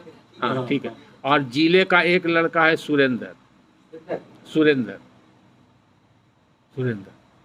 अब इस केस में क्या है, यही रोहित प्लेंटिफ है, रोहित प्लेंटिफ है, और कुमार का लड़का खोज रहा है, और घूमने चला गया। और डिफेंडेंट है, डिफेंडेंट नंबर 1 है सुरेंद्र, और डिफेंडेंट नंबर 2 है गुलाब, यानी कि अपने बाप के खिलाफ पार्टीशन सूट लाया है। ठीक है, प्लेंटिफ है रोहित। हाँ, और रोहित का डेट ऑफ बर्थ है 25/3/82।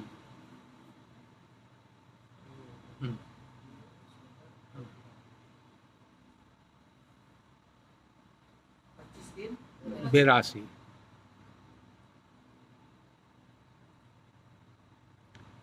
इसमें ट्रायल कोर्ट में सूट आया था, ट्रायल कोर्ट ने कहा कि ये गुलाब का ये सेपरेट प्रॉपर्टी है, क्योंकि बंटवारा वगैरह हुआ था पहले, एंसेस्टर प्रॉपर्टी का इसका जो और भी था, गुलाब का जीले और राम कुमार, ये सबसे बंटवारा हुआ। तो on partition of ancestor property in the defendant number 3 या defendant 5 are vendors of defendant number 2, और वहाँ से बंटवारा होकर के आ गया। Plaintiff challenge gift of his father, trial court held separate property of defendant 2 became joint when plaintiff war. तो इसका कहना था रोहित का कि गुलाब को जो बट के मिला, तो अकेले गुलाब का नहीं था, चूँकि हम बेटा हैं तो हम भी उसमें से, माने ये पर स्ट्रिप कह रहा था, पर स्ट्रिप में उसके साथ मिलेगा, उसको भी हिस्सा मिलेगा, लेकिन इसका सूट डिसमिस हो गया। ट्रायल कोर्ट सूट डिग्री कर दिया था। प्ली ऑफ डिफेंडेंट का प्ली था कि मेरा सेपरेट प्रॉपर्टी हो गया, be deemed to be self acquired property. Appellate court allowed appeal and dismiss suit appellate court भी डिसमिस कर दिया। High court dismiss second appeal filed by the plaintiff, माने रोहित हाई कोर्ट से भी हार गया, लेकिन चला गया वो सुप्रीम कोर्ट। डिस्टिंग्विश, इसका एक पहले का एक केस है Bhanwar Singh case. Now issue is validity of transfer by gift. Supreme court set aside appellate and second appellate decree, restore trial court decree, इसको डिग्री मिल गया। तो इसमें डील हुआ है। तो इसके भंवर सिंह केस में भी रोहित चौहान में पर कैपिटा और पर ये डिग्री, इसका है रेफरेंस, आप नोट कर लीजिए। AIR 2013 supreme court, AIR 2013 supreme court 3525।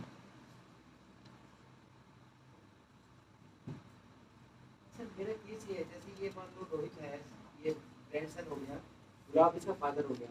अगर मान लो बुद्धू तो जिंदा है, मेरा क्वेश्चन ये है, मान लो कि बुद्धू का ग्रैंडफादर तो जिंदा है, तो क्या रोहित क्लेम कर सकता है partition during the life time of his father? हाँ, तो कर ही सकता है। कोपार्टनर्स को तो राइट है ही है, 4 डिग्री तक कोपार्टनर्स होता है। सर उसी प्रॉपर्टी में जो उसके ऊपर से एंसेस्टर आया हुआ है, बुद्धू का भी सेल्फ एक्वायर्ड है, थोड़ी उसका होगा। नहीं, कि सेल्फ एक्वायर्ड में तो किसी का नहीं होगा, नहीं बाप का हो या सेल्फ एक्वायर्ड Ancestral का। property अब के लिए तो इसी जेनोलॉजी में आप चलिए डिस्कस कीजिए, ठीक है। तो अगर ये ज्वाइंट फैमिली प्रॉपर्टी है, बुद्धू का ही एंसेस्टर से आया है, तब या बुद्धू को भाई वगैरह से मिल करके बट करके बुद्धू को सेपरेट मिला है, तो वो ज्वाइंट प्रॉपर्टी का वो रिप्रेजेंटेटिव है, तो ज्वाइंट माना जाएगा। और फिर बुद्धू और गुलाब और उन लोग के बीच में अगर बंटवारा हुआ, तब क्वेश्चन होता है, ये जो बंटवारा होगा तो सेक्शन 19 के हिसाब से गुलाबे तक रुक जाएगा, नीचे नहीं आवेगा, पर स्ट्रिप नहीं होगा। जबकि 1956 के पहले ये पर स्ट्रिप माना जाता था। इसे रेडिकल चेंज आ गया ना सक्सेशन एक्ट आने से। हाँ, नहीं समझ नहीं समझ। स्ट्रिप ऑफ कैपिटल हॉरिजॉन्टल क्या? और स्ट्रिप यही हुआ, जेनोलॉजिकल टेबल बनाए ने, अगर गुलाब को मिलेगा तो गुलाब का बेटा, गुलाब का पोता वगैरह जो भी होगा सब एक स्ट्रिप में साथ, या गुलाब की पत्नी या जो भी बेटी वगैरह सब एक साथ, तो एक स्ट्रिप में माने। अगर जेनोलॉजिकल टेबल में लाइन खींचिए तो हाँ हाँ हाँ हाँ वही हाँ, चीज। हाँ, तो वर्टिकल लाइन Strip हो नीचे गया। खींचिए तो हो गया स्ट्रिप हो गया। ऐसे कोई जो होगा ना तो वो पर कैपिटल 3 पोर्शन मिला। एक स्ट्रिप का portion में माने आप सब- पट्टी। और बहुत बर्निंग न्यूज गाजा पट्टी सुने होंगे, टीवी में देखे होंगे, एगो ऐसा ऐसा दिखाता है ना पट्टी, तो वही लाइन कैसा एगो लकीर कैसा रहता है। ये गुलाब और ये बाकी जो तीनों बेटे हैं उनको पर कैपिटा मिलेगा पर कैपिटल मिलेगा। और हाँ, उनका हाँ, एक हाँ, लाइन का हाँ, ancestor है तो तो पर- ये अब जो गुलाब को बंटवारा बाप से हुआ, बुद्धू से और बट करके, अब गुलाब के भाई से जो बंटवारा हुआ, तो ये गुलाब का सेपरेट प्रॉपर्टी माना जाएगा। आप उसका इंडिविजुअल प्रॉपर्टी होगा। अगर ये पहले से रोहित जन्मा हुआ है, तब बाद में अगर रोहित पैदा हुआ, देखिए यही डिस्टिंक्शन है, समझिए। ठीक, ठीक। अगर गुलाब के बंटवारा में उसको मिल गया तो सेपरेट प्रॉपर्टी हो गया। अगर ये पैदा हो गया तो ये ज्वाइंट फैमिली प्रॉपर्टी फॉर्म हो गया, तभी ज्वाइंट, तभी फिर ये फादर के साथ है, हाँ सर। फादर के साथ ज्वाइंट हो गया, तभी फिर कर सकता है क्लेम। यही डिस्टिंक्शन है। At the time of partition, ये रोहित आ जाना चाहिए। रोहित अगर था eight the time of partition तो उसको नहीं कुछ मिला, उसको नहीं नहीं मिलेगा। मिलेगा, फादर को नहीं मिलेगा। और अगर रोहित पार्टीशन लावेगा तो पार्टीशन सो डिसमिस हो जाएगा। बात समझ में आ रही है? हाँ, नहीं समझे सर, उनको फिर से समझाए।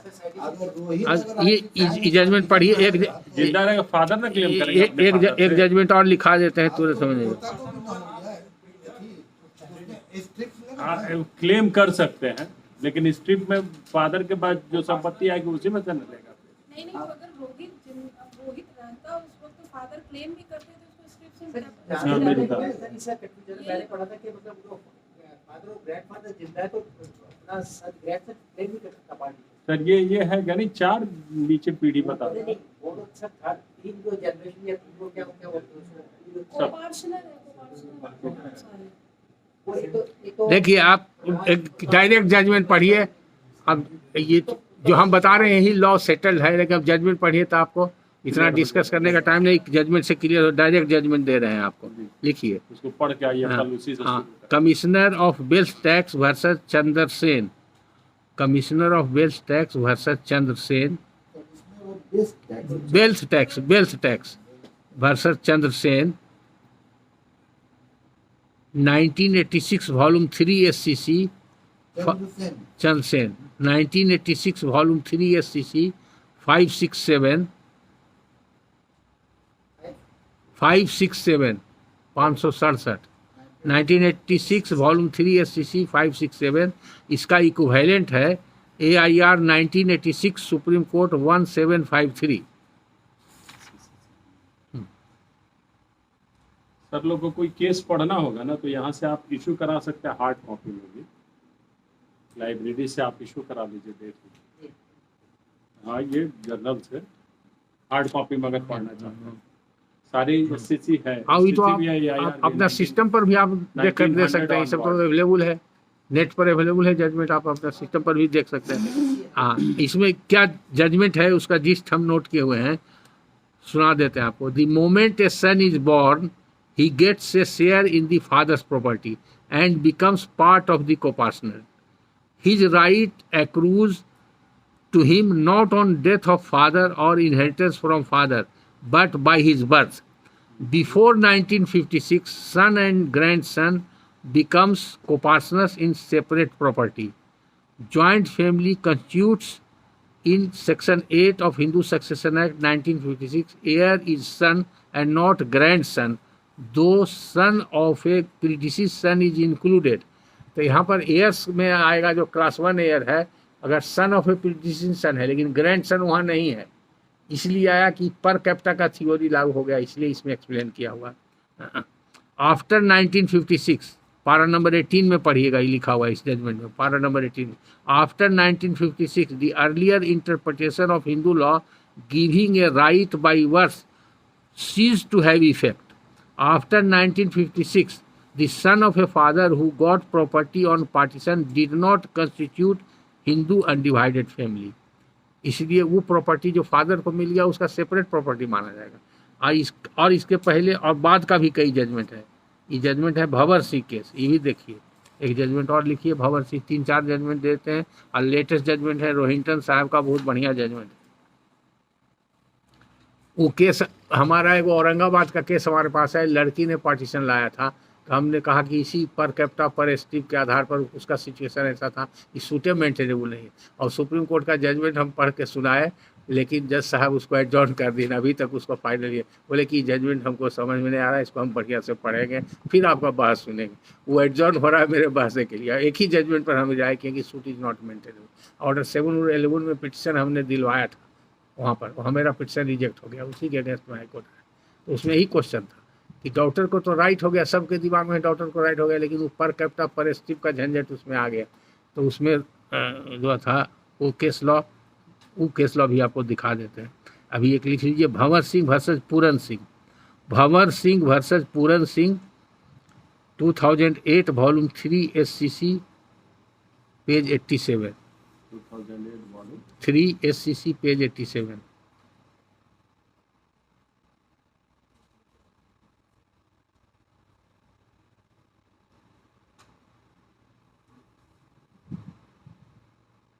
इसमें भी पर स्ट्रिप और पर कैपिटा का दिया हुआ है। इसमें फैक्ट यही था, on death of a coparcener his 1 son and 3 daughters partition in 1/4 equal share. ठीक है, 3 लड़की और 1 लड़का छोड़ के मर गया है कोपार्सनर, तो लोग बात कर लिया, 4 जगह बांट लिया। Each of them is entitled to एनिलेट as they did not inherit per stirpes rather per capita. तो जब पर कैपिटा हो गया तो उसको बेचने का दे। Coparcenary did not continue, they become tenant in common and not common tenant. क्योंकि सबका शेयर डिफाइंड हो गया। तो 3 केस रोहन चौहान का, और एक और है केस वो रोहिंटन साहब का है, वो जजमेंट लेटेस्ट है, इसी पर देते हैं। हाँ, इसी पॉइंट पर एक जजमेंट है रोहिंटन साहब का, देखिए कहीं पर है, समझ में, लेकिन लोग को आ नहीं रहा है। ऊपर है। हाँ, नहीं है तो समझ में आ जाएगा, तो हैं? हम लोग को काट के भगाने का तैयारी, वो भी सर बता देंगे। वो भी है कॉमन टेनेंसी किसको कहते हैं, टेनेंसी कॉमन किसको कहते हैं। शेयर डिफाइंड है तो वो क्या हो गया, टेनेंट इन कॉमन। हाँ, वो यूज कर सकते हैं, यूज कर सकते हैं प्रॉपर्टी बेच। और एक होता है ज्वाइंट टेनेंट है, एक होता है टेनेंट इन कॉमन। क्या होता है बताइए। अरे कोपार्सनर्स होता है वो टेनेंट इन कॉमन होता है, उसका मतलब जहाँ शेयर डिफाइंड नहीं है। कोपार्सनरी का मतलब क्या है, कोपार्सनरी में nobody can predict what is the share of a coparcener because it is a fluctuating interest. It is liable to increase and liable to be decrease. अगर किसी का डेथ हो गया तो शेयर इंक्रीज कर जाएगा, अगर किसी का बर्थ हो गया तो डिक्रीज कर जाएगा। तो nobody can predict what is the share of a coparcener, इसलिए इसको कोपार्सनरी भी बोलते हैं और इसको कॉमन टेनेंसी भी बोलते हैं। लेकिन जब शेयर डिफाइन हो गया था टेनेंट इन कॉमन कहलाता है, जैसे को ओनर के केस में जनरली मोहम्मदन लॉ में there is no concept of jointness, वहाँ पर कॉमन टेनेंसी का केस नहीं होता, टेनेंट इन कॉमन होता है कि हर आदमी का वहाँ पर शेयर स्टैट्यूटरीली शेयर डिफाइन है, सबका शेयर डिफाइन है।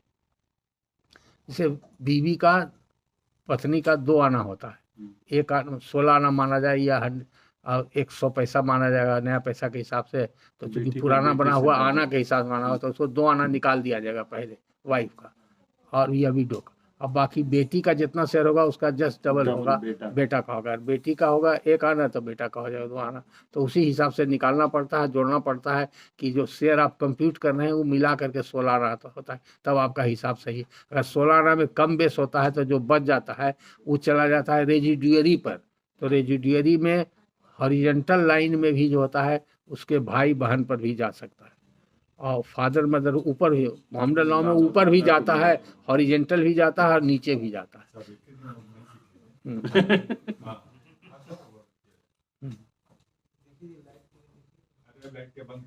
कोपार्शनरी प्रॉपर्टी में सर ग्रैंडसन भी क्लेम कर सकता है। हाँ 4 डिग्री तो दिया हुआ है पर ना। स्ट्रिप्स मिलेगा, हाँ पर स्ट्रिप्स मतलब ऊपर के 3 जने तो पहले 1 2 3 डिवाइड होगा, फिर एक को 1/3 मिलेगा अगर नीचे 2 जना है तो। ये देखिए 1956 में ये सिचुएशन चेंज हो गया। 1956 के पहले जो बंटवारा होता था ये एक्ट के पहले, तो वो होता था पुराना लॉ में, हिंदू लॉ के हिसाब से पर स्ट्रिप ही होता था। जैसे 4 भाई है, 4 भाई के बीच में बंटवारा हुआ, मान लिए कि 100 बीघा जमीन है, चारों भाई को 25-25 बीघा मिल गया। एक भाई को 1 बेटा 1 पोता, एक भाई को 2 बेटा 2 पोता, किसी को 3 पोता किसी 4 पोता, इस तरह से। तो जो एक भाई को 25 बीघा मिला उसका सेपरेट नहीं हुआ, सेल्फ रिकॉर्ड नहीं हुआ, उसका बेटा और पोता का मिला के ज्वाइंट हो गया। सर वो 25 में ही मिलेगा ना नीचे वाला। हाँ 25 में ही, हाँ वही मैं बोल हाँ रही हूँ, उस 25 में ही नीचे हाँ नीचे जितने लोग हाँ। लेकिन अब अगर वही बंटवारा अब 56 के बाद हो रहा है तो पर कैपिटा के हिसाब से एक भाई को जो 25 मिला वो 25 का ही मिल जाएगा। वो 25 को चाहे तो बेच सकता है, वो बाकी लोग को उसमें कोई शेयर नहीं मिलेगा। मतलब ये सेपरेट प्रॉपर्टी उसकी हाँ सेपरेट ट्रीट किया जाएगा। जब तक वो जिंदा है, बच्चे क्लेम नहीं हाँ नहीं मिलेगा। हाँ और हाँ, कैसे होगा बड़ा अच्छा सवाल है। आप पढ़े हैं सक्सेशन एक्ट, पहले ही सवाल है, बढ़िया से पढ़िए आप, तो कल आप पूछिएगा, हम बता देते हैं इसे, आपका माइंड डाइवर्ट करने के लिए हम बता रहे हैं। जब कोई हिंदू मरेगा मेल तो कौन सेक्शन अप्लाई करता है? सेक्शन 8। और फीमेल मरेगी तो कौन सेक्शन? सेक्शन 15। राइट, ठीक है, आप लोग सही जानते हैं। तो ओपनिंग लाइन क्या है लेजिस्लेचर ने लिखा है? When a male Hindu died intestate, when a female Hindu died intestate. Intestate का माने क्या समझते हैं? Without making any will, without any testamentary document के बिल के मर गया तब। तो पहला कंडीशन है जब इंटेस्टेट होगा तभी उसके एयर्स को मिलेगा। तो एयर्स कौन मिलेगा?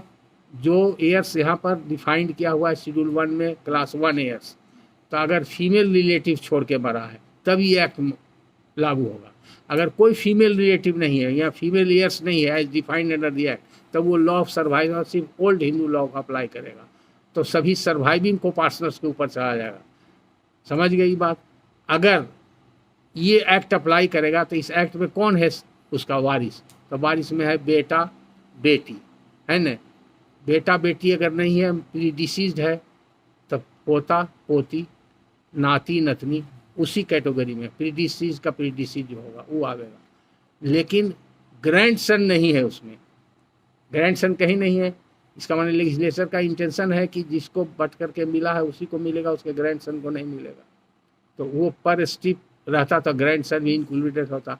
तो ग्रैंडसन उसका वारिस में तो है नहीं, सन उसका वारिस है तो उसी को मिला, जो वारिस है वो ले लिया तो उसी को मिल गया प्रॉपर्टी। पहला को ही मिलेगा, पहले लाइन में जो लोग हाँ, नीचे वालों को नहीं मिला। वो प्रीडिसीज होगा तब नीचे जाएगा। वो मरेगा हाँ प्रीडिसीज। हाँ तो आप उसको शेड्यूल में देखिए ना, गौर करके देखिए ना, शेड्यूल लिखा हुआ। अब लिखिए, अब आपको पढ़ के सुनाते हैं जो इम्पोर्टेंट केस रोहिंटन साहब वाला है। ये केस आप पढ़िए, वो सब केस पढ़ने में आप कंफ्यूज कर रहे होंगे, हो सकता है। ये रोहिंटन साहब वाला जजमेंट है, बहुत बढ़िया जजमेंट है और लेटेस्ट जजमेंट है। आप रोहिंटन साहब का बहुत जजमेंट पढ़े होंगे, बहुत इंटेलिजेंट जज हुए हैं, अब वकील भी अच्छे थे, उन्हीं का जजमेंट है। उत्तम वर्सेस सौभाग सिंह। उत्तम उत्तम versus Saubhagya Singh, AIR 2016, supreme court 1169। अब इसका पढ़ के सुना देते हैं, आप लोग समझिएगा और क्लियर हो जाएगा। धीरे धीरे हम पढ़ रहे हैं, ध्यान से सुनिएगा।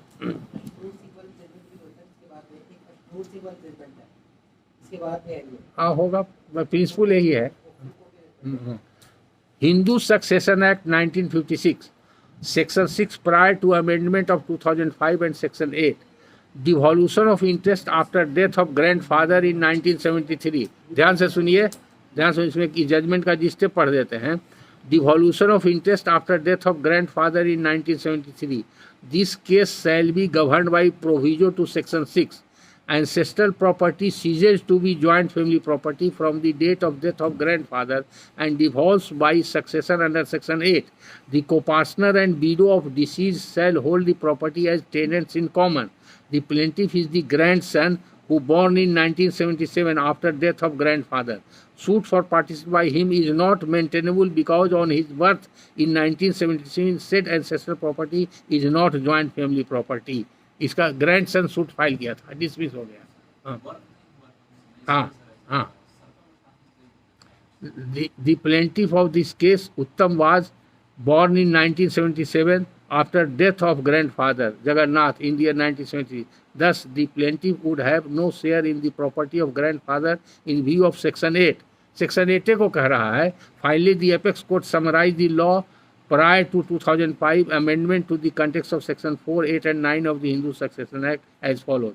अब क्या लॉ समराइज क्या है लिखा हुआ? On death of male Hindu after 1956 having interest in Mitaksara co-partnership property, his interest will devolve by survivorship vide section 6. An exception is contained in section 30 which relates to testamentary succession.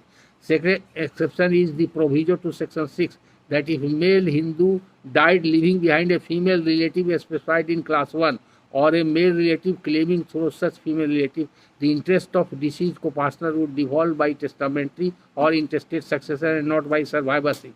In order to determine the share of Hindu male co-partner as per section 6 proviso, a partition is presumed by operation of law, जिसको कहते हैं notional partition, before his death, and all the co-partner and the widow get a share in the joint family property. As per section 8, either on the death of male Hindu leaving self-acquired property or by application of section 6 proviso, surviving would not apply and property would devolve only by intestacy. On conjoint reading of section 4, 8 and 19 of the Act, the property distributed in accordance with section 8 on principle of intestacy, the joint family property ceases to be joint family property in the hands of various persons who succeeded to it as they hold the property as tenants in common and not as a joint tenant. Para 21, applying the law to the facts of this case, it is clear that on death of Jagannath Singh 1973, the joint family property which was ancestral in his hand and the other co-partners devolved by section 8 of the Act, the ancestral property ceases to be joint family property on the death of Jagannath Singh. Thus, the appellant who took birth in 1977 is not entitled to sue for partition as there is no joint family property. Consequently, the appeal is dismissed. उसमें ये सब case और भी discuss किया हुआ है। भवर Singh case बता ही दिए थे, आएगो बाकी कल पढ़ेगा। ये लोग फ्यूज हो गया, ओवर हो गया। हाँ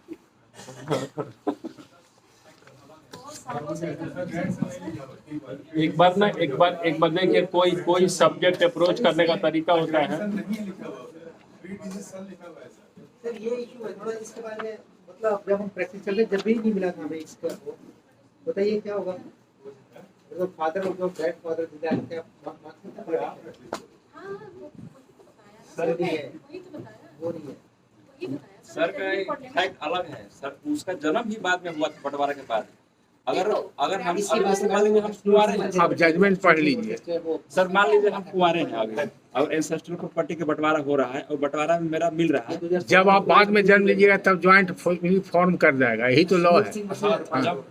जब जैसे मान लीजिए अभी किसी अगर अनमेरिड पर्सन को बंटवारा में उसका एंसेस्ट्रल बंटवारा में उसको प्रॉपर्टी मिल रही है, उसके बाद शादी हो रहा है उसका बाद बच्चा उसका आ रहा है, तब ये पापा का उसका सेल्फ माना जा सकता है।